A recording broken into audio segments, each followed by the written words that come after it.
Hey guys, today is a very special kind of episode. We are going to talk college recruiting. Let's start with some statistics to give you an idea of what you are up against if you are a high school swimmer. There are almost 40,000 male senior swimmers, almost 50,000 female. That means between juniors and seniors, because those are the two grades that are eligible to talk to college coaches, you have almost 180,000 swimmers. That's a lot. Granted, a lot of those swimmers have no interest in continuing to swim in college. They are happy to be done when high school is over. But when you only have a little over 500 men's programs in college, a little under 700 women's programs in college, you end up with less than 7% of swimmers competing at any level in college, less than 3% competing at the Division I level. One more statistic. If you are trying to compete at a Division I top 25 school, keep in mind that they recruit roughly 8 to 12-ish swimmers every year. That means you are competing for one of just 250 spots. So as you can imagine, it looks a little bit like this.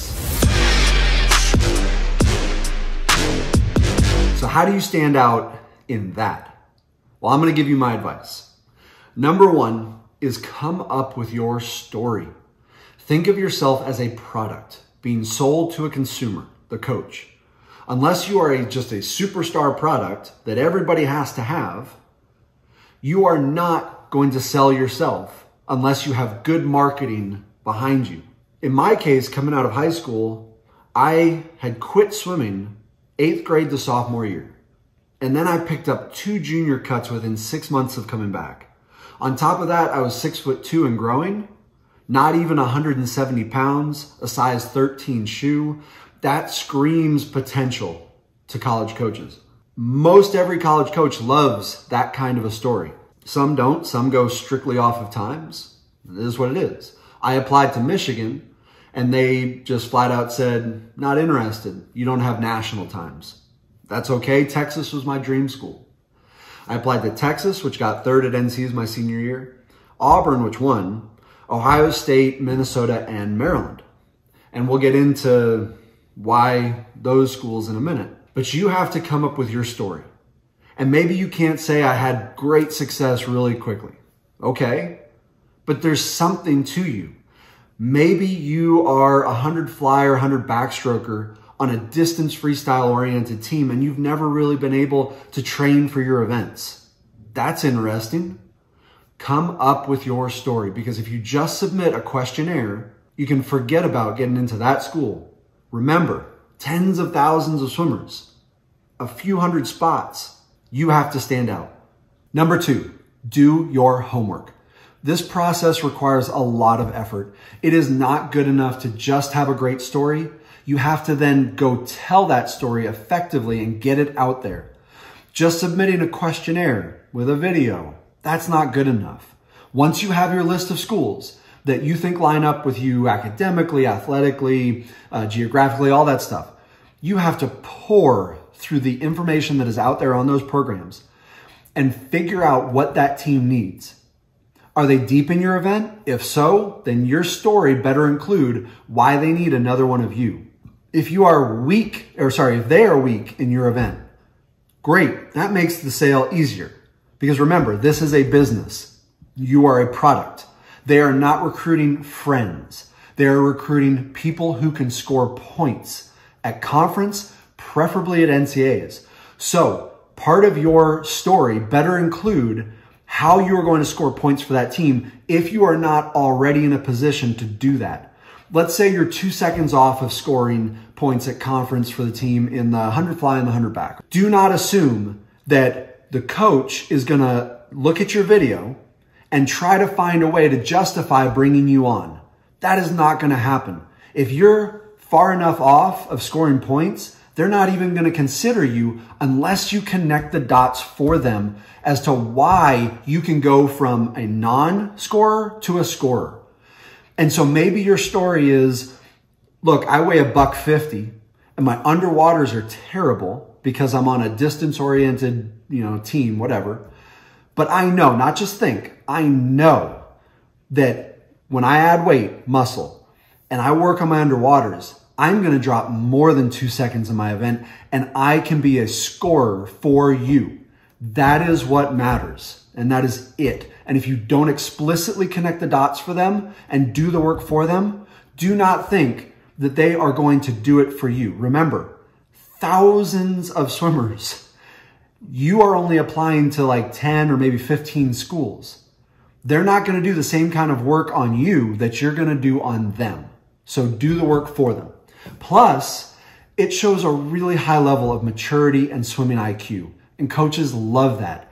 They're not babysitters. They don't want to be babysitters. They don't want to hold your hand and explain, okay, this is what we're doing today. Don't forget to do X, Y, and Z. It's not going to happen.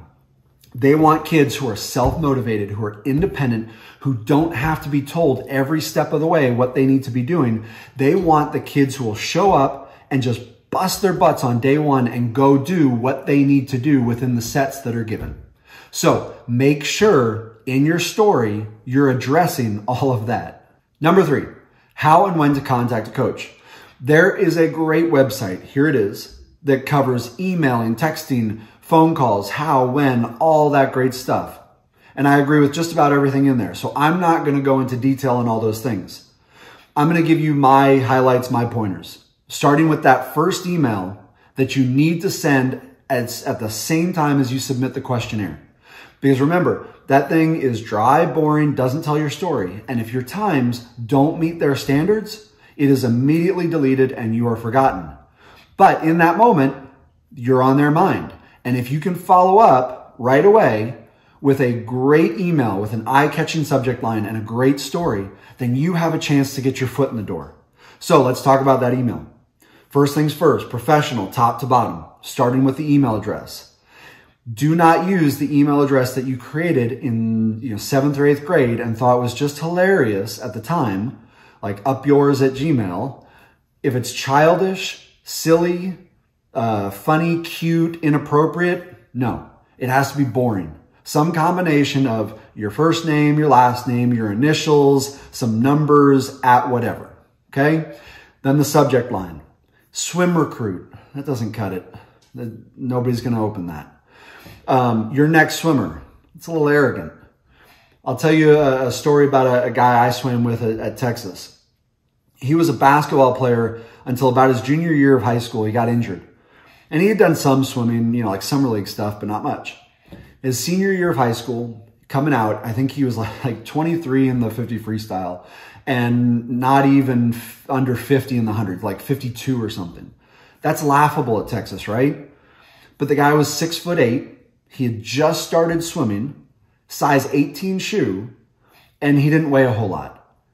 That screams, but that is every coach's dream right there. The guy went on to be one of the best 200 freestylers in the country. So if that's you in this example, then something like 6'8" freestyler, former basketball player, that is interesting because every coach wants to be the coach that got that diamond in the rough, that breakout star, and turned him into, took him from nothing to something, right? In the email, that's where you tell your story. Again, professional, dear coach so-and-so. They're not your buddy. They're not your friend. It can't have it can't look like a text message as far as grammar goes, sentence structure. You got to have your periods, your hyphens, your commas, all that good stuff. Take it to your English teacher or whoever's good at that and have them proof it. When you go to that website or any website that gives you a template, don't follow the template too strictly. Tell your story, mix it up, and mix it up from one coach to the next. It is obvious when all somebody has done is change out the name of the program and the coach's name, and everything else is just boilerplate. It is so obvious. Make sure you tailor it to the program that you are sending it to. All right, last one. Number 4, persevere. If you get that canned rejection email back that says, thank you, sorry, not interested, don't just take that and walk away. If that is your dream school, fight for it. Push back. The worst they can do is ignore you. When you reply, say, thank you for your response. I understand that my time in the 100 fly is 3 seconds off of what you normally recruit. But I have been able to drop from this time to this time in just 2 years. Okay? This is where you get to put your story back out there because they probably didn't read it the first time. You say, my training has been going really well. I expect that at the meet in 2 weeks, I will drop at least another second. I know my weaknesses are X, Y, and Z, and I'm doing everything I can to work on those and get my times where they need to be on your team because I want nothing more than to be on your team. Please let me know what else I can do to be considered. I would love a couple minutes to talk to you about this, that sort of thing. They may not reply to that, but you've planted the seed and you've given yourself reason to keep emailing them. If you hit those times, you've got another reason to email them. Dear Coach so-and-so, I was able to drop a second in the 100 fly at the meet that I told you about. So now my times have gone from this to this in just 2 years. And I know, again, that my weaknesses are X, Y, and Z, but in this new training cycle, I'm going to do everything I can to work on those. I would love a chance to talk through this with you if you can spare a few minutes. Please let me know, sincerely, that kind of thing, right? That shows not just perseverance, but it shows maturity and a high swimming IQ. All those things are very attractive to college coaches.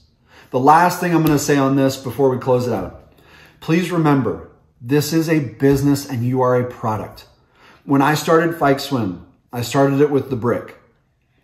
I didn't show the prototypes. Well, I mean, I did show the prototypes to my friends and family, but I didn't go to them looking for feedback. Your friends and family are always going to tell you how great you are, how awesome it is. You need to go to the people who are going to tell you what is wrong with your product. In this case, what is wrong with you? Why aren't people going to buy you? That is the most valuable feedback you can get. I work with high school swimmers all the time. Very few of them understand what their weaknesses are. And so just understanding what your weaknesses are is invaluable. Your coach should be a great resource for that. They're not your friend. They're not your family. They should be able to tell you, look, your underwaters suck. Your turns take a day and a half. And then you got to fix, X and Y in your stroke. Knowing that is powerful. It better makes you able to market yourself to these coaches and tell your story. So on that note, good luck with this. I know it can be a little daunting, a little scary, but it's also a lot of fun. Do your homework. Do it right. Good luck. Swim different.